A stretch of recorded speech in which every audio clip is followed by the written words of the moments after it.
Dulu dunia pernah percaya kalau urusan rumah adalah tanggung jawab perempuan, sementara mencari nafkah adalah tugas laki-laki. Tapi zaman terus bergerak dan sekarang kita hidup di era di mana batas-batas itu mulai luntur. Perempuan bisa jadi CEO, insinyur, bahkan presiden. Cowok bisa jadi guru TK, perawat, atau ayah rumah tangga tanpa harus kehilangan harga diri. Tapi meskipun tampak lebih setara, kenyataannya masih banyak hal yang perlu dibenahi. Kesetaraan gender bukan cuma soal perempuan punya jabatan tinggi atau laki-laki boleh menangis, tapi soal memberikan ruang dan kesempatan yang adil buat semua orang tanpa terkecuali.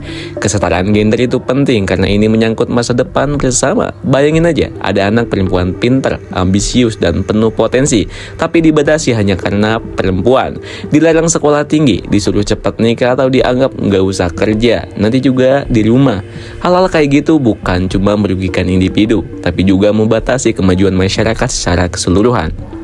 Kita kehilangan inovator, pemimpin, dan agen berbahaya hanya karena budaya yang sudah waktunya dirombak. Sebaliknya, laki-laki juga nggak luput dari tekanan. Mereka sering dipaksa kuat, jadi mandiri dan tahan banting 24 jam non-stop. Mau curhat dibilang lemah, mau stay di rumah bantu anak dibilang nggak produktif. Padahal semua orang, apapun gendernya, punya hak untuk menentukan jalan hidup mereka tanpa harus tunduk pada ekspektasi sosial yang kaku. Perlu digarisbawahi, kesetaraan gender bukan berarti laki-laki dan perempuan harus sama dalam segala hal. Biologis dan cara berpikir bisa beda, tapi bukan itu intinya. Intinya adalah bagaimana laki-laki dan perempuan mendapatkan kesempatan yang adil untuk berkembang, berpendapat, dan memilih jalannya masing-masing. Misalnya dalam dunia kerja nih, kita masih sering nemu kasus di mana perempuan digaji lebih rendah daripada laki-laki untuk posisi yang sama. Atau saat perempuan melamar kerja dan ditanya, nanti kalau nikah dan punya anak, resign ya? Pertanyaan yang jarang banget ditujukan ke laki-laki. Belum lagi kalau ada laki-laki yang ambil cuti ayah atau pengen digantiin pasangan yang ngurus anak di rumah, malah dianggap kurang tanggung jawab. Padahal yang mereka lakukan justru bentuk tanggung jawab yang luar biasa gitu. Banyak juga yang salah kaprah nih soal feminisme. Masih ada yang mikir kalau feminisme itu gerakan yang benci laki-laki. Padahal enggak cuy. Feminisme itu soal memperjuangkan hak yang setara buat semua gender, yang menyuarakan agar perempuan bisa bebas dari kekerasan dan diskriminasi, sekaligus membela laki-laki yang juga jadi korban sistem patriarki. Laki-laki pun butuh ruang aman untuk menangis, untuk bicara tentang kesehatan mental, dan untuk lepas dari tekanan harus kuat yang terus-menerus dibebankan. Feminisme bukan tentang perang atau gender, tapi soal kebebasan dan penghargaan terhadap pilihan hidup masing-masing gitu. Di era digital sekarang, isu-isu tentang gender makin banyak dibahas. Sosial media jadi panggung yang powerful buat menyuarakan ketidakadilan, mendukung korban kekerasan, dan mengedukasi publik. Tapi sisi gelapnya juga makin kelihatan. Masih banyak perempuan yang dihujat cuma karena speak up. Masih banyak laki-laki yang dicemooh karena mencoba jadi ayah yang lembut dan penuh empati. Di balik layar gadget, komentar jahat dan stigma masih bertebaran. Dan disinilah kita semua punya peran penting.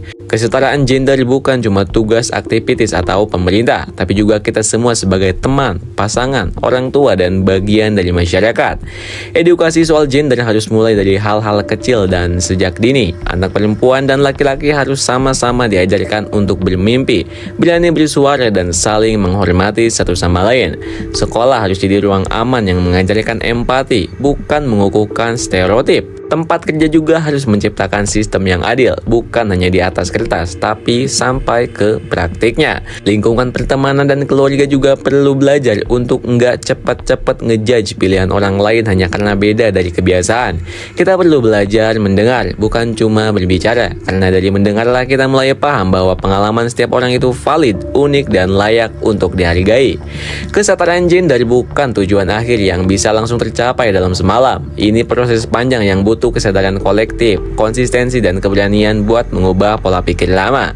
Tapi setiap langkah kecil yang kita ambil, entah itu membela teman yang dilecehkan, memuji ayah yang aktif di rumah, atau sekedar mengoreksi candaan seksis, itu semua berarti.